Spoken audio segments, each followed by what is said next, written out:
हिंद दोस्तों। और एक आम नागरिक के मन में जो सवाल उठ रहा है ना, तो वही सवाल लेकर के मैं आज आप लोगों के सामने आई हूँ कि सबके मन में यही हो रहा है कि अचानक से युद्ध क्यों रुक गया और सीज़ फायर क्यों हो गया, और अभी पाकिस्तान की अच्छी ठुकाई और करनी चाहिए ताकि उसका जो भेजा है ना वो शांत हो जाए। लेकिन अचानक से ये सीज़ फायर का जो हो गया, तो वो सबके मन में ये सवाल उठ रहा है कि अचानक से सीज़ फायर क्यों हुआ।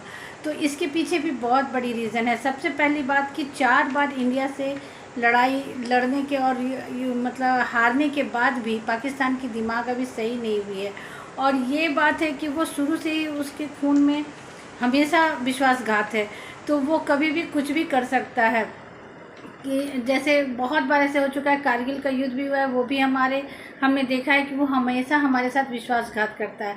और अभी सीज़ फायर का भी हुआ क्योंकि हमारी सेना ने उसके 11 एयरबेस को उड़ा दिया और उसको बहुत अंदर तक जाकर के उसकी बहुत अच्छी मार लगाई थी। लेकिन वो जाके अपने पापा अमेरिका के पास जाकर के गिड़गिड़ाने लगा कि पापा वॉर रुक दो, पापा वॉर रुक दो। तो ट्रंप ने उस भिखमंगे को 1 बिलियन दे करके और बोला कि ठीक है, चलो तुम सीज़ फायर करवा दो, मैं सीज़ फायर करवा देता हूँ और वॉर रुक जाएगा।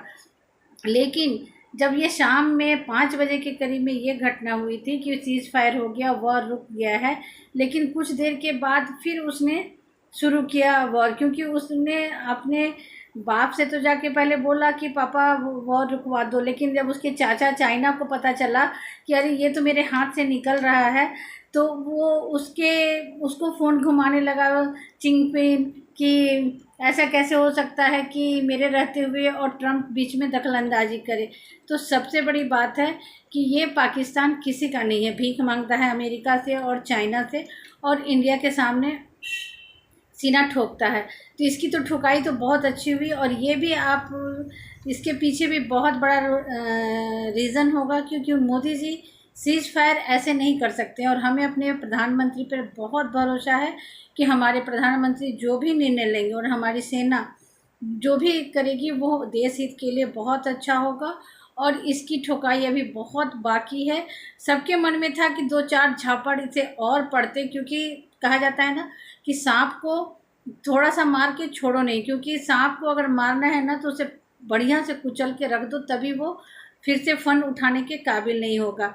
और अभी तो इसके 9 एयरबेस को हमारी सेना ने बर्बाद किया है, और अगर इसने फिर से हिमाकत की तो अब इसके इस्लामाबाद तक पहुंचने में हमारी सेना को देरी नहीं लगेगी।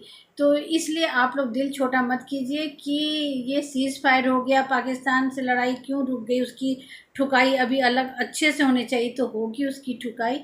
और उसकी ठुकाई बहुत ज़बरदस्त होगी, क्योंकि वो कुत्ते की दुम है, वो तो सीधा होगा नहीं। सीज़ फायर का कल ही हमने देखा कि सीज़ फायर 5 बजे सीज़ फायर का आया ट्वीट की सीज़ फायर हो गया है, और 6 से 6:30 के बीच उसने फिर से बमबारी शुरू की। तो वो कुत्ते की दुम है, और कुत्ते की दुम को सीधा करना मोदी जी को बहुत अच्छे से आता है, हमारी सेना को बहुत अच्छे से आता है। और ये कुत्ते की दुम सीज़ फायर का उल्लंघन ज़रूर करेगा, और बस इसी का वेट है। ये जैसे ही इसने सीज़ फायर का उल्लंघन किया, और अब इसकी सातों पुश्त याद रखेगी, इसकी नानी याद आ जाएगी अब जो हमारी सेना करेगी। क्योंकि इसके 9 और 1 से लेके 11 एयरबेस को तो ऐसे बर्बाद किए हमारी सेना ने कि वो गड्ढे में रख के विमान चलाएगा।